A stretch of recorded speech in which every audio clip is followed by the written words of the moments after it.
Father और सन के as का रिलेशन दिया है, फ्यूचर और पास्ट दोनों मिक्स है, एक्चुअल एज कैसे निकलेगी चलो देखते हैं। So good morning everyone, this is JB sir. करते हैं यार भाई साहब थर्ड वाले का लास्ट मतलब 6th क्वेश्चन, बड़ा ही इंटरेस्टिंग है, मजा आ जाता है। ध्यान से देखना क्या बोल रहा है या फिर क्या कर रहे हैं हम थर्ड क्वेश्चन में।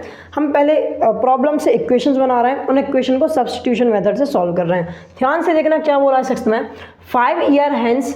एक चीज़ और बता देता हूँ, विल भी यूज किया जाता है फ्यूचर के लिए, वॉज यूज किया जाता है पास्ट के लिए। Will be future, was past के लिए, ठीक है। तो ध्यान से देखना, 5 year hence the age of Jacob will be 3 times that of his son. 5 years ago Jacob age was 7 times that of his son. What are their present ages. ध्यान से देखना, आराम से समझने की कोशिश करना। क्या बोला है, 5 year hence the age of Jacob will be मतलब 5 साल बाद, 5 साल बाद, अभी से ना 5 साल बाद जो जैकब की एज है वो उसके बेटे के एज के कंपैरिजन में, उसके बेटे के एज के मुकाबले 3 गुना होगी, ठीक है। और क्या बोला गया है, 5 years ago जैकब एज, वैसे एगो का मतलब भी पता होगा, पुरानी बात करी जा रही है, ठीक है। 5 साल पहले जो जैकब्स की एज थी वो कितनी थी, 7 times ऑफ हिज सन, मतलब 7 गुना, उसके बच्चे के 7 गुना थी, ठीक है। हमसे पूछा गया है फाइंड देयर प्रेजेंटेजेस, मतलब व्हाट आर देयर प्रेजेंटेजेस, उनकी प्रेजेंटेज क्या होगी ये बताना है। तो देखो क्या क्या पूछा है, उसके बेटे की एज पूछी है और उसकी खुद की एज पूछी है। तो मतलब 2 चीज़ पूछी है, तो हम 2 चीज़ को एज्यूम करेंगे। क्या करेंगे, 2 चीज़ को एज्यूम करेंगे। तो मान लेते हैं let the present age of Jacob, किसकी, let the present of Jacob क्या मान लेते हैं, x मान लेते हैं, and the present age of his son, उसके जो बच्चे की एज है वो मान लेते हैं y, ठीक है। मान लिया, बड़ा ही आसान चीज़ थी। अब ना पहले समझने की कोशिश करना, ठीक है। हम लेते हैं पहले तो प्रेजेंट एज, उसके बच्चे की एज हम देखो, उसकी एज मानेंगे हम x ईयर्स और उसके बच्चे की एज मान रहे हैं y ईयर। जैकब की एज x, बच्चे की y, ठीक है। तो अगर मैं 5 साल बाद की बात करूं, किसकी यार, 5 साल बाद की बात करूं तो उसकी एज कितनी हो जाएगी, मतलब जैकब की एज कितनी हो जाएगी। अरे सिंपल सा लॉजिक है, जो भी इसकी एज होगी उसमें 5 साल बढ़ा दो, 5 ईयर्स बढ़ा दो। उसके बच्चे की एज क्या हो जाएगी, उसके बच्चे की y थी, 5 साल बाद उसकी एज भी 5 साल बड़ी हो जाएगी, मतलब 5 साल बढ़ा दो, ठीक है भाई साहब। ये बात की बात हो गई। अगर मैं 5 साल पहले की बात करूं तो क्या हो जाएगी, जो भी उसकी एज थी उसमें से 5 साल माइनस कर दो, जो भी उसके बच्चे की एज थी उसमें से 5 साल माइनस कर दो। सिंपल सा लॉजिक है, सिंपल सा कैलकुलेशन है। हाँ जी बिल्कुल सही बात, सही किया है। अब ज़रा ध्यान से देखना, अकॉर्डिंग टू क्वेश्चन, ये लिखना ज़रूरी होता है। जो क्वेश्चन में बोला गया उसके हिसाब से अगर हम इक्वेशंस बनाने की कोशिश करें तो क्या बन रही है, ध्यान से देखना।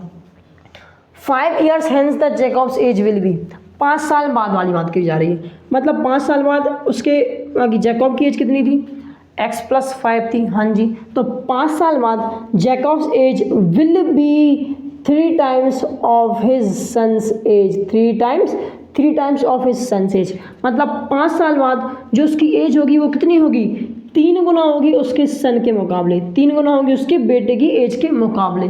क्या बात समझ आई। तो यहाँ से हमें कुछ मिल गया, कुछ क्वेश्चंस टाइप की मिल चुकी है। और एक चीज़ और बोली गई है, 5 साल पहले की अगर मैं बात करूँ, सो 5 साल पहले 5 years ago है ना, x - 5, जो जैकब की एज थी वो कितनी थी, 7 times of his son's age, 7 times of his son's as.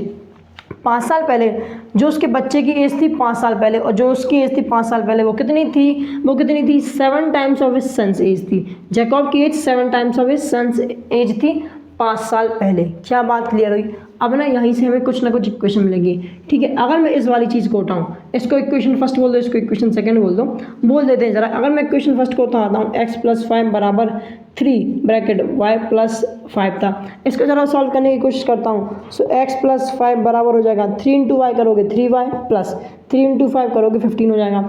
3y equals to किस साइड आएगा, तो माइनस का हो जाएगा, इक्वल्स टू बराबर 15 y, देखो 5 प्लस का इक्वल्स टू किस साइड आएगा, तो हो जाएगा माइनस का। सो x - 3y बराबर हो जाएगा 10। कितना यार, 10। 15 में से 10 5 माइनस करोगे तो कितना हो जाएगा, 10 हो जाएगा।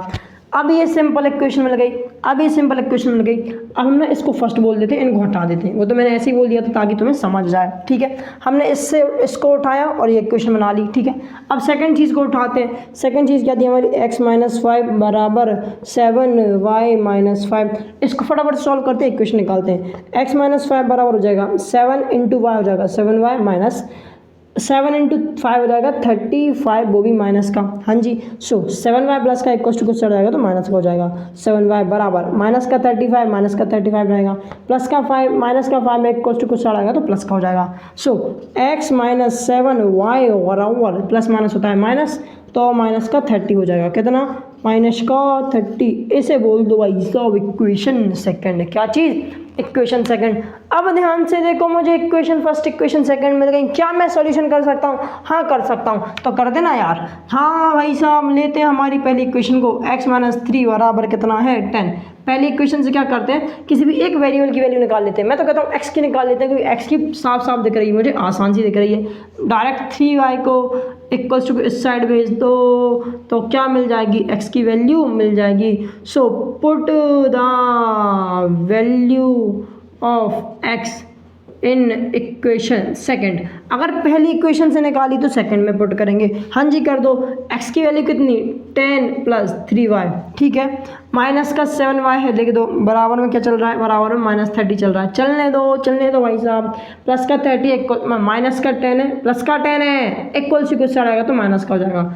सो 3y माइनस 7y बराबर माइनस 30 माइनस 10। इसको सॉल्व करोगे प्लस माइनस होता है माइनस, तो क्या आ जाएगा, माइनस का 4y। 7 में से 3 माइनस करोगे तो माइनस का 4y ही आएगा। इक्वल्स टू में हो जाएगा माइनस का 40, माइनस माइनस होता है प्लस 30 और 10 को प्लस करोगे 40 और साइन आ जाएगा माइनस का, तो माइनस माइनस को मार देगा। y बराबर 40 और 1 4 1 जा 4 4 10 जा 40 हो जाता है। सो y बराबर कितना हो जाएगा 10। अरे कितना 10, अरे कितना 10। अगर y की वैल्यू 10 आ गई तो क्यों ना मैं इसे इक्वेशन फर्स्ट या इक्वेशन सेकंड कहीं भी रख देता हूँ। मैं तो कहता हूँ पहले में रख देते हैं। So put the value of y in equation first थी ना, हाँ चलो फर्स्ट में रखते हैं। सो x माइनस 3, y की वैल्यू कितनी है 10 रख दो।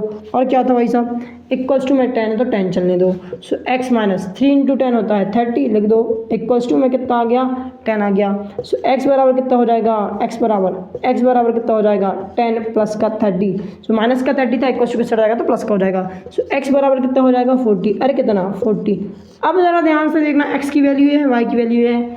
x क्या था, उसके पिता की एज, y क्या था, उसकी एज। मतलब जैकब की एज कितनी थी, 40 थी, उसके बच्चे की एज कितनी है, 10 है, एक्चुअली में 10 है। तो लिख देना हेंस HENC हेंस x बराबर ए जैकब्स एज। क्या चीज़, जैकब लिखो ना भाई साहब, जैकब्स एज कितनी हो जाएगी 40 ईयर्स। हाँ जी।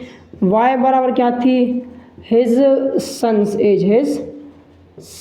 एज, उसके बच्चे की एज 10 ईयर। कितनी यार, 10 ईयर्स। और सीधा सा लॉजिक दिख रहा है तुम लोगों को, चेक कर लेना, यही आएगा। क्या बोला था, कुछ बोला था, कुछ नहीं बोला था। अब मैं रीचेक नहीं करा रहा हूँ, तुम चेक कर लेना, ठीक है। क्या बात समझ आई, क्वेश्चन समझ आया, स्क्रीनशॉट लो। अगर क्वेश्चन समझ आया, पसंद आई वीडियो को लाइक करो, चैनल सब्सक्राइब करो। मिलते हैं नेक्स्ट वीडियो में, तब तक के लिए bye bye, have a good day.